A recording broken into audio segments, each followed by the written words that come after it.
Whether you're looking for a convenient refresher course, or a way to earn your Pragmatic certification at your own speed, or the chance to take a Pragmatic course from your specific corner of the world, then Foundations on Demand is the solution you need. Get the same great content, tools, and templates our Foundations course is famous for in a flexible and easy-to-use online learning platform.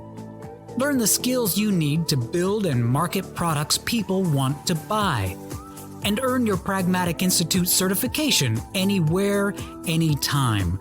No more travel worries, no more time zone issues, just truly great training.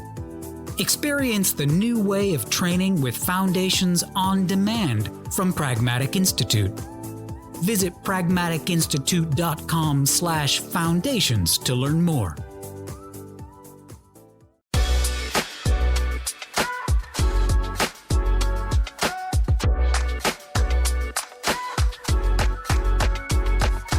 Hello and welcome to another edition of Product Chat, Pragmatic Institute's webinar and podcast series where we tackle the biggest challenges facing today's product management, product marketing, and data-driven teams.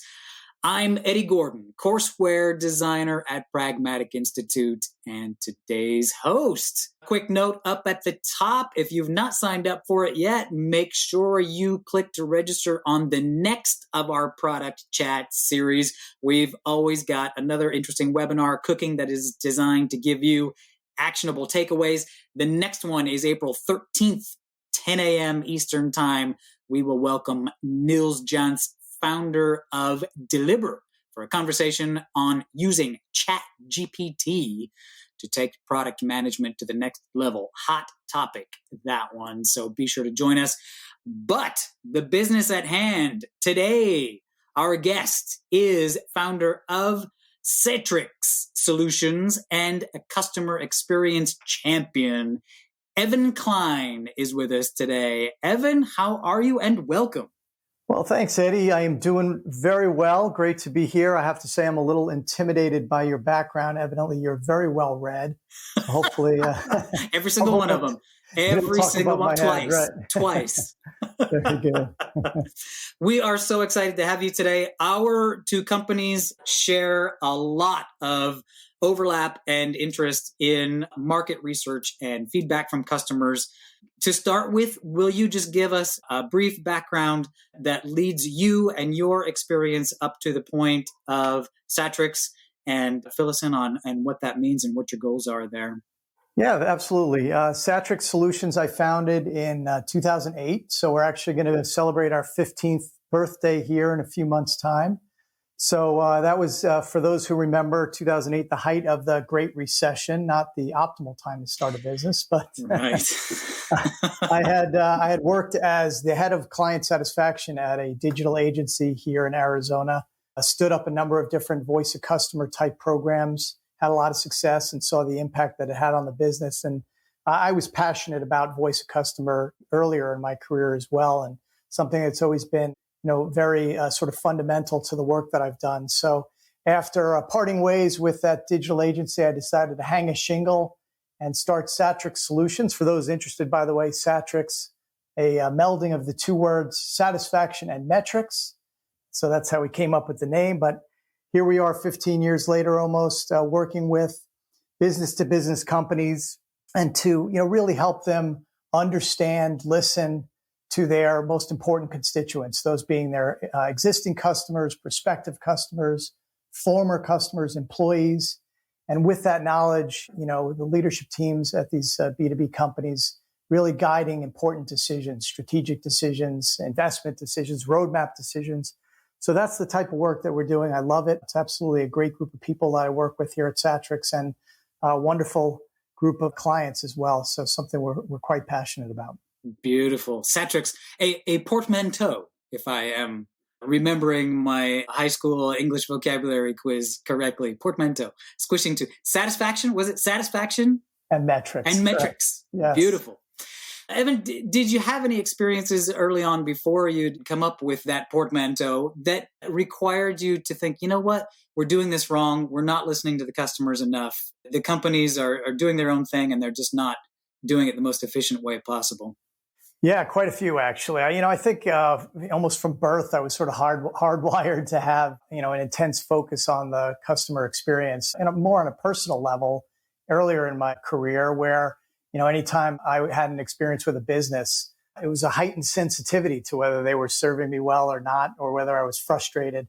So I think that's always been, I think it's an emotional intelligence component or just a golden rule element, right? Do unto others. That's been important to me for many years. But at that digital agency that I referred to, I actually created the job that I assumed after being there for a few months. They did not have a customer experience or a client service type leader who was able to measure and understand the sentiment, the expectations, the perceptions of the client base. So I saw an opportunity. There was a gap. We were really good at selling. The sales team was bringing in new deals constantly, but it was that leaky bucket syndrome, right? They were losing revenue on the back end. And so I saw an opportunity to get really much more sophisticated, more rigor, more discipline in listening to clients and understanding their needs and wants and wishes and hopes and dreams.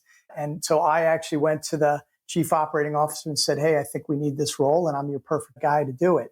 So that was a good example of where I saw opportunity, and the impact on the business was profound in that we were able to retain and expand those existing clients a lot more after we started these listening programs. And the reputation, the referral opportunities, the reputation in the marketplace, the reviews online, all improved over a several year period. So once you see the impact on a business on revenue and profits, you really get an appreciation for the potential. Imagine that. Now, on the theme first of how not to do it, before you developed these best practices that we're going to get into here in just a second, how are these business decisions being made in the absence of the right way? What's driving the decisions about product? Oftentimes it was a squeaky wheel. Yeah. Right. It was members of the leadership team who, had connections with some of the larger accounts or people that they had worked with in the past. And when someone calls you and is unhappy or frustrated with something, that led to a lot of decision-making that we weren't sure, and in many cases may not have been to the benefit of the entire client base. But, the squeaky wheel, as they say, right? So it gets a lot of attention. And, a lot of it was just also individual stories or, feedback from salespeople to help close a deal. It would be great if we could do X, Y, and Z, or if we improved this and that. So, it was really little stories occasionally that you heard or feeling or just the belief system of the leadership team. And what we did over time is converted that into much more data-driven decision-making, right? Actually having the facts, the knowledge and understanding instead of the supposition that made a lot of difference. Yeah. I'll tell you what, let's start talking about some of those best practices, because once we've labeled a few of these and named them, I want to come back and talk to you about how do you then talk to those executives who were used to running things based on opinion and squeaky wheel, and is it humbling for them, and is it hard to convince them to let go of that power, because it is a power, right?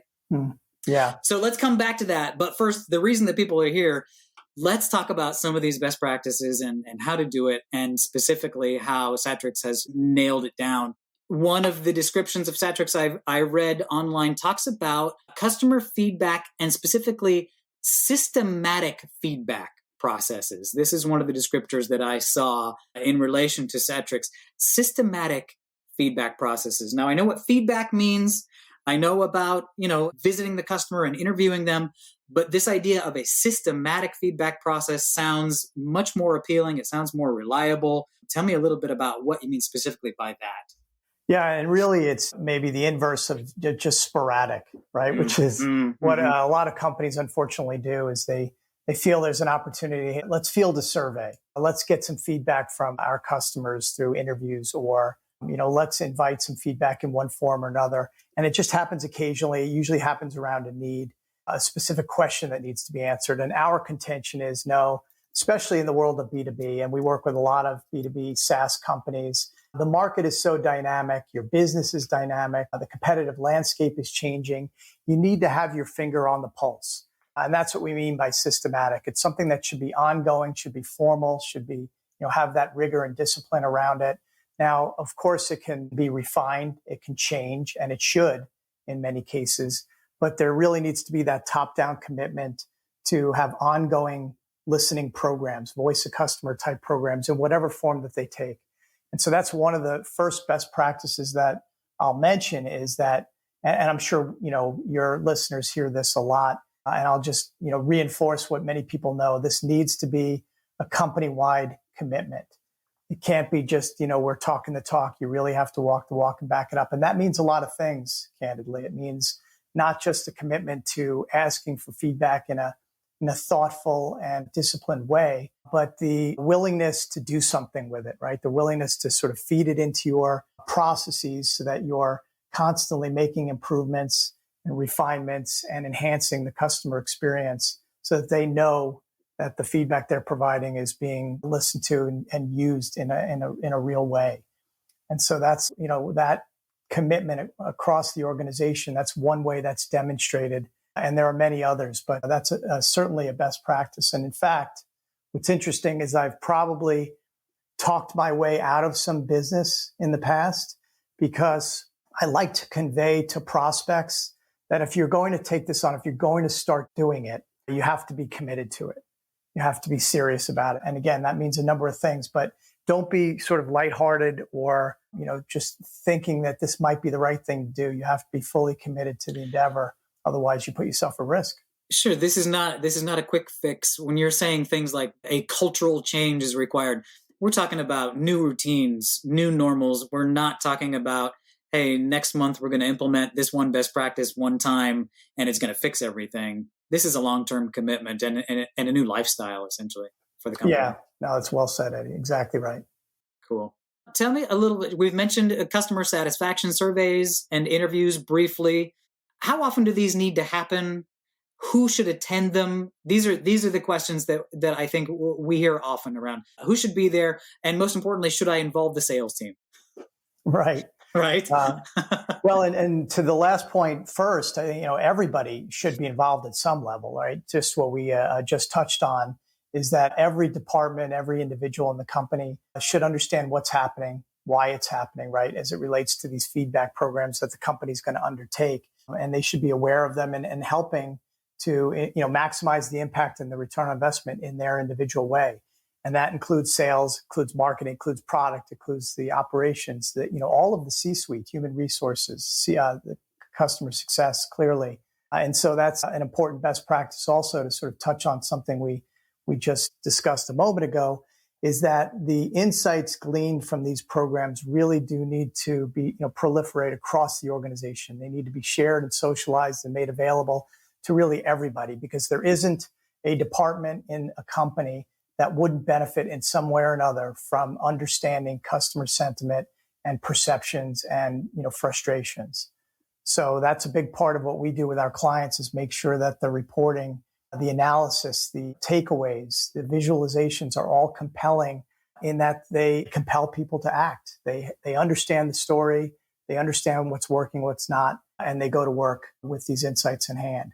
So that's certainly an important part of it. So there's an element not just of doing the research, but Satrix essentially needs to sell the results to the company so that they are then used. Is that part of the process here? That is exactly right. Data in an Excel spreadsheet is going to have very limited effect. And, ultimately there are a lot of great tools to visually represent the data from your customer survey or your in-depth interviews, or even from an advisory board or a product council. But how you tell the story and how you convey that to members of the leadership team in a way that is easily digestible and makes it clear how they can act on it, that's of vital importance. Again, because, if you silo, right, or if the feedback is only shared with the CEO or with one department, the customer success team, then you're leaving a lot of opportunities on the table. So being able to convert that data, and it's both the qualitative and the quantitative, into something very meaningful and actionable is key. What are some of your favorite tips for convincing the company that this information is valid? Do you make use of, say, personas or stories to communicate that information? Yes, that's a great question. Storytelling works to great effect. Sometimes just a direct link to the voice of the customer in the form of quotes or even audio snippets can be very impactful. So showing the trends, all the charts and graphs, certainly that show how things are progressing. The leadership team always responds to that. Are we getting better? Are we doing things right? Are the enhancements that we're making resonating with our customer base and the market at large? But also sprinkling in some of those stories, case studies of, here's an example where we saved a large account. The account was frustrated. We did X, Y, and Z. Or this is a case where we modified the product to more acclimate or to align with the customer's use case. And this is the reaction and the response that we had from that cohort. So those are very effective means of telling stories. Brilliant. And conveying this insight. Yeah. Can you think of any times when maybe that story just completely blew someone's mind? They didn't realize something about their customer, or they just came to view them in a completely different way based on the information that you'd gleaned? It's an interesting question. There's absolutely been some times where we've shared insights that the leadership team wasn't acutely aware of. Yeah. But more often than not, it actually is, we knew about that, because a good leadership team probably does have some mechanism to, listen to their customers. They're probably meeting with them. They're probably talking to their CS team. They might be reviewing, gong calls from sales, right? So it's not a complete surprise. But often what we see, and we take pride in this, is that we identify something that maybe was more important than they thought it was. And so it gets accelerated, right? Priorities are changed because of the insights and the findings and recommendations that we're delivering. So there are some eyes opened because, again, they knew of it, but they didn't recognize the importance, the significance, the severity. And so that is usually more often what happens than just a complete shock of something that they weren't aware of. Oh, brilliant. This is sort of like, you've been eating junk food for a while. You haven't been keeping up with your exercise routine. And you're like, I know I need to do something. I'll get to it. But then you go to the doctor and the doctor comes in with the clipboard and goes, my friend, you are in danger of this or this or this or this if you don't change your ways. And you're like, I know it, but now I'm hearing it from the professional, and that really means something to me. Maybe that's what you need to get your butt in gear, right? Yeah, that's well said. We've had some interesting situations, certainly over the years, where a company has decided to divest themselves of a business because they recognized, hey, this is just, we're putting forth a lot of effort and resources, and we're not getting there with that customer base, or they've restructured their service delivery model, or they've changed their messaging and how they, talk to prospects. So there's a lot of, significant outcomes as a result of this work. But, as I said, it's usually an awareness that, hey, we need to accelerate or maybe shift priorities or allocate some resources here where we weren't planning to this year. Right. Can we talk a little bit about the benefits of hiring a third-party consultant to help with this work versus, a company that might just say, we can do this on our own, let's give it a shot? Benefits, detriments to either of those approaches? What do you think? Well, so this is coming from a owner of a company that offers these services, and it's of course I'm perfectly aware. That's right. But the irony here is one of the things I'm going to mention, which is of great importance, is trying to remove as much bias as you can from the situation. And of course, in saying that, I have to offer up, and people would recognize that I have some bias in that, we are a third party. So, but that's one of the benefits, and one of the reasons our clients come to us is to remove that bias from like confirmation bias is a good example. Okay. When you're working in the business, when you're passionate about what you're doing, and you look at data, you can arrive at slightly different conclusions than an objective, unbiased third party. So a lot of our clients like the fact that we serve as essentially, auditors, like they're auditors for their financial statements. We do that for their customer experience or voice of customer programs. We operate, without preconceived notions, and we're analyzing both the quantitative and the qualitative and the statistical with, that from that third party perspective.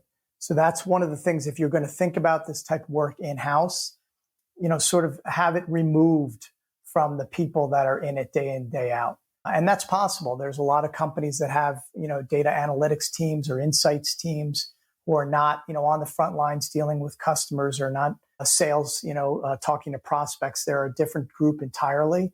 And that's a perfectly fine way to do it. We serve as that group for many of our clients who, just want to outsource this type of work to, again, that third party. The other thing I would say is that, there's a lot of best practice knowledge that has been acquired over the years here at Satrix Solutions. A lot of it is available, frankly, on our website. We have a lot of thought leadership and point of view documents that we put forward. And obviously, there's a lot on the internet. So to those who might do it in-house, just do your homework. We've seen a lot of companies who have issued a survey or launched a win-loss program or stood up an advisory board and have not adhered to best practices. And, as we touched on earlier, there's a lot of risk in doing that. In fact, one of the biggest risks of these type of programs is that the feedback is not, for example, a representative sample, and it sends you in the wrong direction. It actually causes your leadership team to do things that are not necessarily in the best interest of your broader customer base. Right. So there's real downside in not doing these things properly, not designing a survey instrument the right way, not asking the right questions on an in-depth interview following a sales win-loss or churn opportunity. And so those are some of the tips for people who are going to do them in-house. Do your homework and try to remove as much bias and remove gaming as well to the best of your ability. There's a lot of gaming that takes place sometimes inside of organizations who do this in-house. That's what we call knowing enough to be dangerous. And there is a real danger there, I think, if you don't know exactly how to use these powerful tools. And they are powerful tools. Yep. I'm curious, in comparing, again, hiring a third party versus attempting this in-house, do you get different answers from the customers if they know that they are speaking to a third party rather than the company themselves? Does that affect the responses? Well, and that's a great point, Eddie. That's certainly another reason that a number of our clients come to us around those in-depth interviews where you're talking to a prospect who has selected, our client or not after a sales pitch or have terminated their engagement with our client. Absolutely, you would get different insight if you were the company calling, the salesperson calling, or the CSM calling and conducting that interview as opposed to the third party. It's just human nature. I mean, I'm from New York, so we're brutally honest most of the time. So if somebody interviewed me, I would give them the full truth, even if it was with the company that I was doing business with. But more often than not, people are going to be maybe a little bit nicer or a little bit less constructive when they are being interviewed by someone at the third party. They don't want to offend. They don't want to damage relationships. So when you have a company like Satrix Solutions conducting these interviews, you get much more candid feedback. And also, in addition to the candor and the full transparency, we're able to, because we've done thousands of these interviews, we're able to know when to probe, what to listen for, when to ask follow-up questions, when to deep dive on something that we think we hear. That's a skill that's acquired over, frankly, many years. Right. And so I think, again, it can be done in-house if you have someone with that level of expertise. But some of the reasons that companies come to us is to rely on us to do those because we've been doing it for so long. I love that. I can just picture you in an interview there and hearing a question, and where somebody else might just gloss on past that question, something triggers in your brain because you've had this same interview 100 times in the past, and you realize, oh, there's something more to dig into there that the company itself may have missed if they just, grabbed Mr. Vice President Executive such and such and said, go interview these customers. They may have missed that. They may have missed some deep thread that you see because of the experience that you've got. Yeah, no, that's absolutely right. And, it's funny. I mean, sometimes simple, approaches and things you do on an interview. I mean, just for example, allowing for silence, right? I mean, everybody feels like they think humans just feel like they don't like those gaps in the conversation. And what we find on these in-depth interviews, if you just pause for a moment and let the individual sort of let the silence happen, the individual starts talking again and reveals even more valuable insight. So that's just one example, but there are many like that, Eddie, to your point, where, you have to know when to ask, when to follow up, how to disarm. You're conducting almost sort of a mini root cause during the interview to really get at the heart of what the drivers of a win or a loss or of a churn are. And the superficial is not nearly as valuable as when you really dig and probe. I feel a lot of pressure right now to just sit here silent for a moment. Let's both do it. That felt good. That We felt just really good. we just lost Thank half you. our listeners. Nope. I think they appreciated it too. Lives are busy. They appreciate it. That's right. We get, I know in our business, a lot of questions around the win-loss interview process. And there are questions like, who should be doing the interview? How long should the interview be? What are the best questions to ask? How frequently should we do them? How many people should be in the room? This nitty gritty. People are scared that they're not doing them correctly. And I think that's because intuitively they understand that this is a powerful tool that if they do it wrong, could lead them down the wrong path, like we just talked about. What tips can you offer specifically about the best practices for being in that interview and how to run it? Quite a few. And there is some variation, of course, that's allowed, but there are clearly approaches that we've refined over the years that work really well, and we've had a tremendous amount of success. One of them is, and we encourage our clients constantly, get the names to us quickly. If you wait weeks after you've been notified that you won or lost the deal, the longer the time goes by, the less likely you are to get them on the phone to agree to an interview. And then, people move on, right? And memories fade.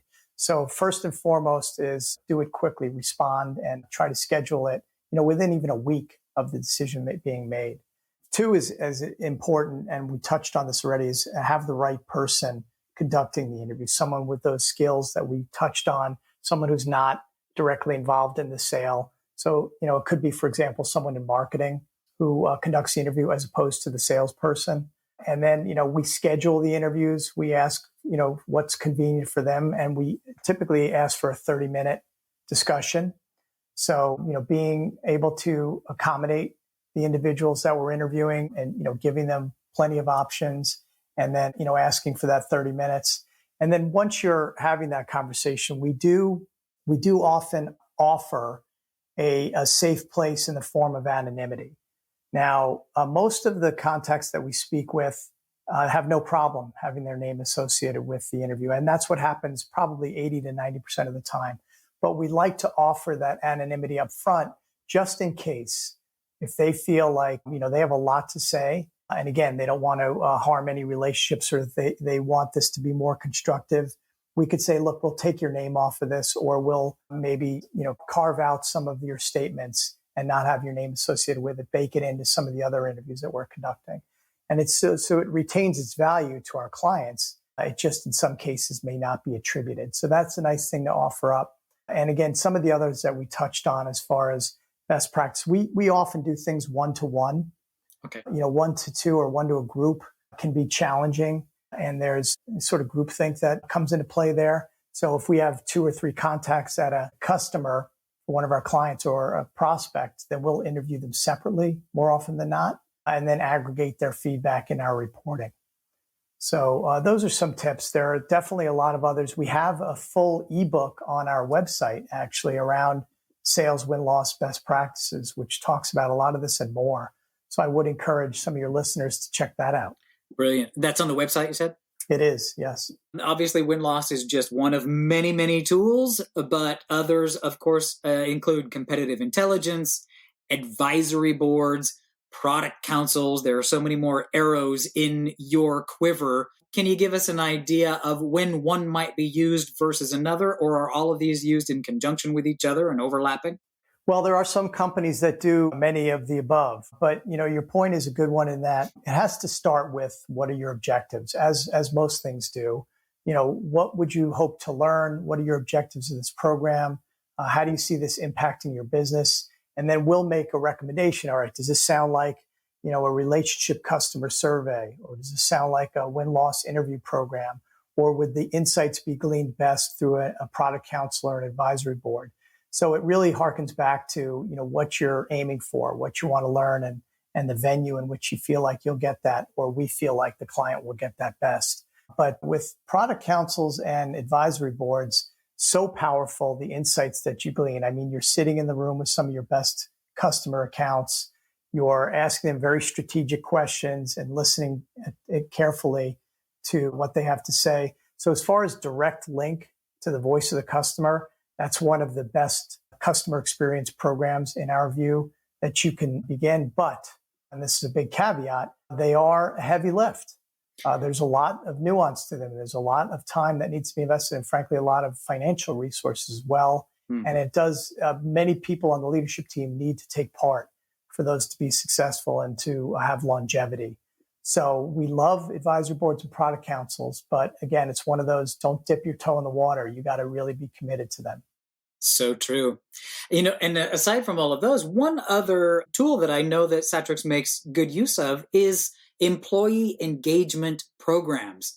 And while at first this may seem like one thing is not like the others, this is related and it's still critical and it's important. Otherwise, it wouldn't be under the same umbrella with all these other tools. Tell us a little bit about Satrix employee engagement programs and how they can contribute to this overall goal. Yeah, what's interesting about that is actually when I founded Satrix, I did not offer employee feedback type programs as part of our initial solution set. So that came about from client interest and essentially demand from our clients that we start offering these services well. We had a couple of accounts come to us and say, look, we love what you're doing on the customer side. It seems like it's a lot of the same skills and experience that you would need to employ. So why can't you do it for our employees as well? So cool. Yeah, it was great. It was actually a few years after that we started offering employee net promoter score, employee engagement type services, and some of the other things that we do. And what it comes back to, Eddie, is that you want to give your customers a voice. You definitely want to give your employees a voice as well. That's what a lot of employees really, it's important to them that they have an opportunity to share their thoughts. And I think what sometimes companies do is they take that external view and almost prioritize it more than the internal view. And so our contention is, give employees the opportunity to share their anonymous and candid feedback. What you'll find is that you'll get so many great suggestions and thoughts and ideas about how they can better serve their customers, what obstacles they face, what's in their way, the hurdles that they have to overcome to deliver the best service experience to the customer.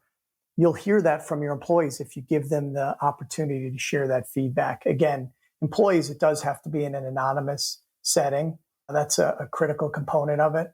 And one of the reasons people come to Satrix is we were able to convey that confidentiality and anonymity, again, because they're working with a third party. But there's a couple of programs that we offer. One is an employee opinion survey, which is frankly just like, it's an electronic version of the suggestion box from back in the day, right? Where companies used to have a literal box and you'd write on a piece of paper something you'd like to see done. This is that opportunity for you to share that in an online forum, which is very important. And then another service that I think every company should be doing, frankly, is interdepartmental surveys. And really what all that is asking your employee base, how do the shared services inside your company, how well are they serving the employees? So think, for example, IT is a common one, or HR. They're there to serve the internal constituents, the employees.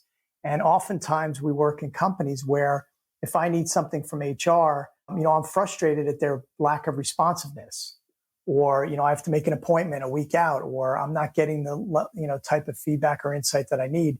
So these interdepartmental surveys allow employees to share and score essentially the service from their internal teams. And, if you want to be committed to customer experience excellence to your external customers, then you need to start at home first and make sure your employees are happy with the service that they receive. Mm-hmm. I can see how there might be an extra layer of hesitancy on the part of the employees to give frank feedback, because we're not talking about, a customer that worked one time with a company and is giving feedback. We're talking about employees whose livelihood is based on the employer that they're expected to be giving feedback for.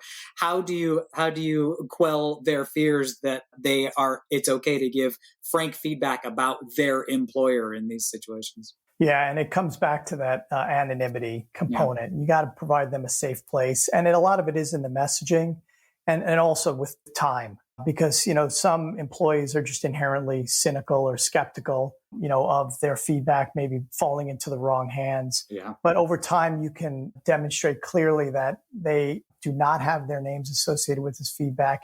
And more importantly, the culture is one of continuous improvement. Like, we want to do right by our employees. We're not looking to pinpoint any individual or, otherwise, get into any kind of confrontational situation. We truly are listening because we want to do better for the culture. We want to do better for you as an individual, your level of engagement, because it's good for business.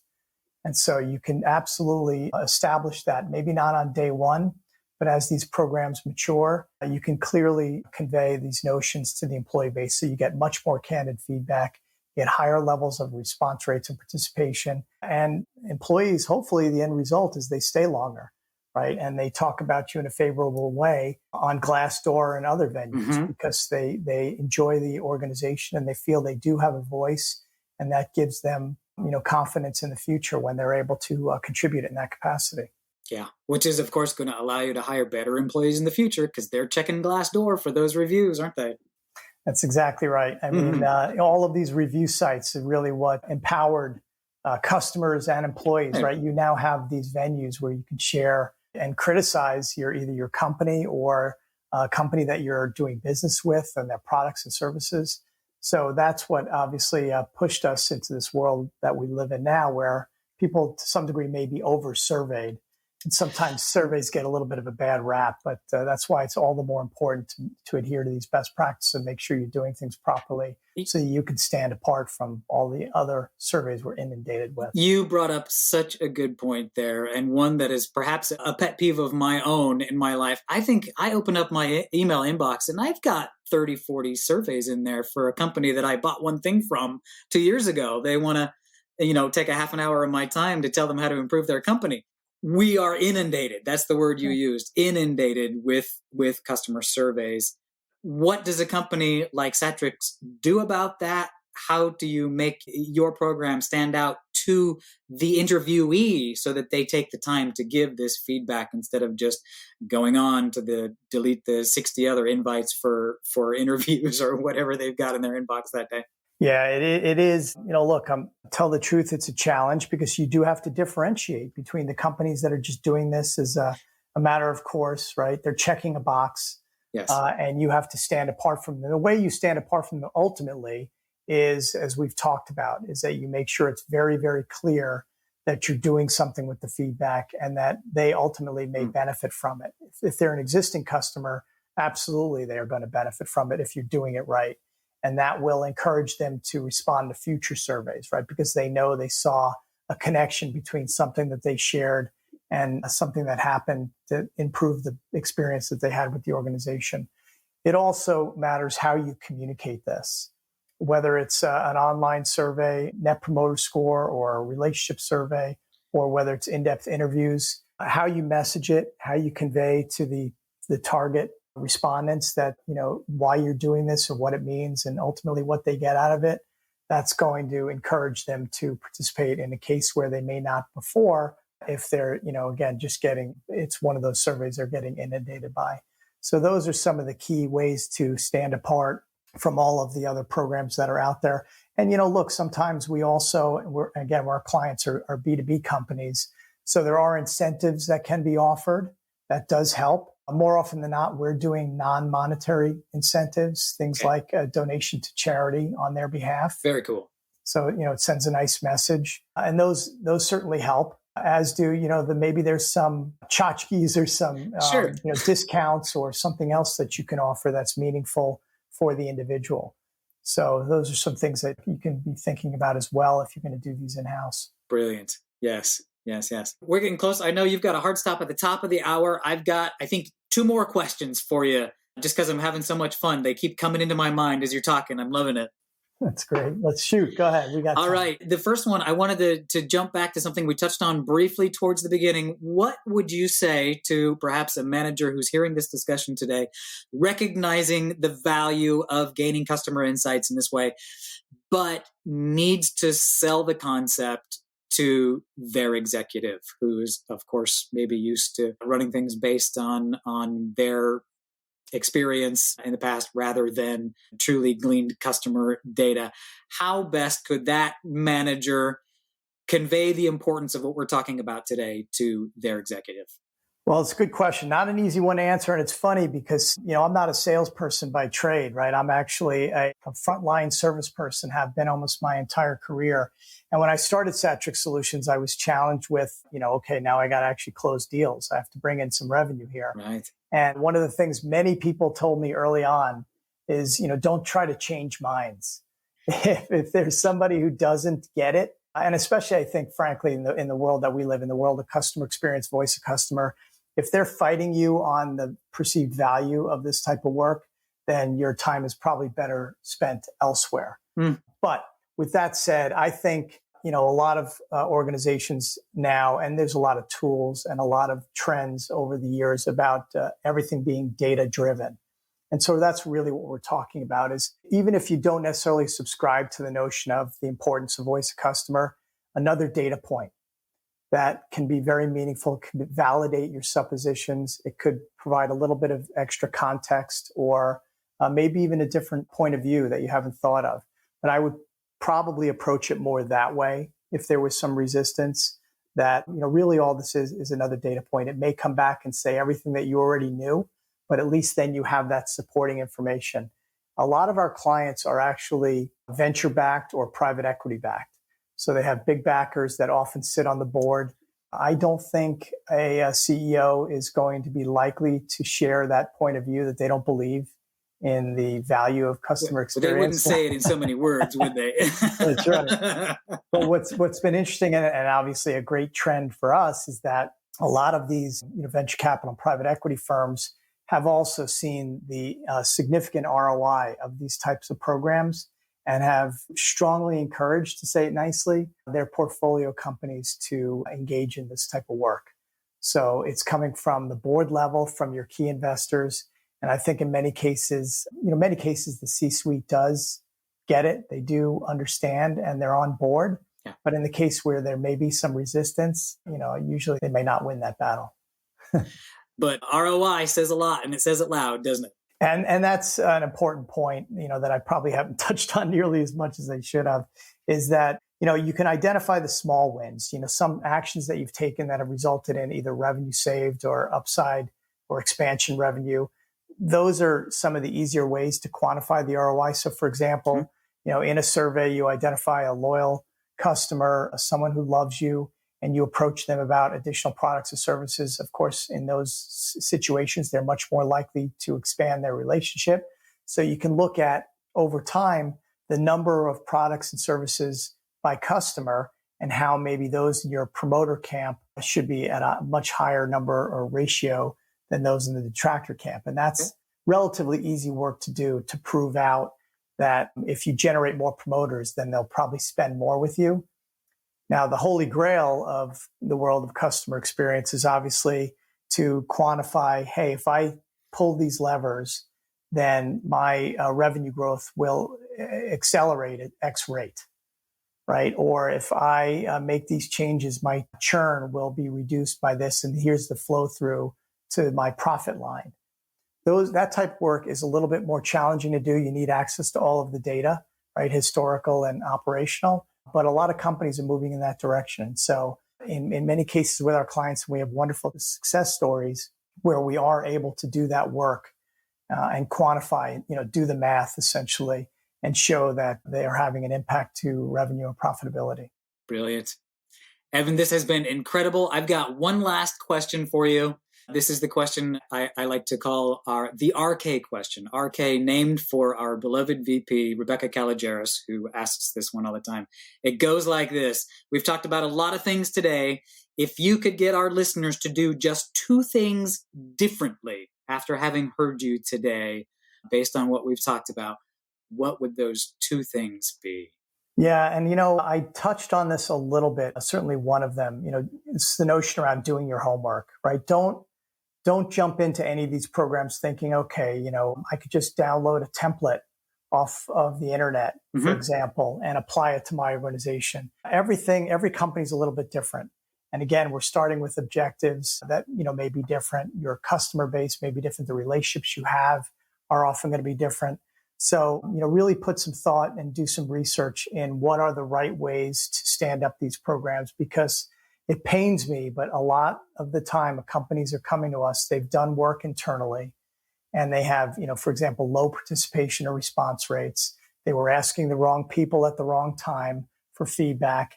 And again, it can lead you in the wrong direction. So that's definitely one of the strong recommendations I would make is to make sure that you're adhering to best practices and you're doing your research into exactly how to, for example, design a survey instrument. Something that's so critical. Every word you use and how you formulate a question, every scale you offer, the flow, the order, the look and feel, all matter and can skew data in one way or another. So that's certainly one.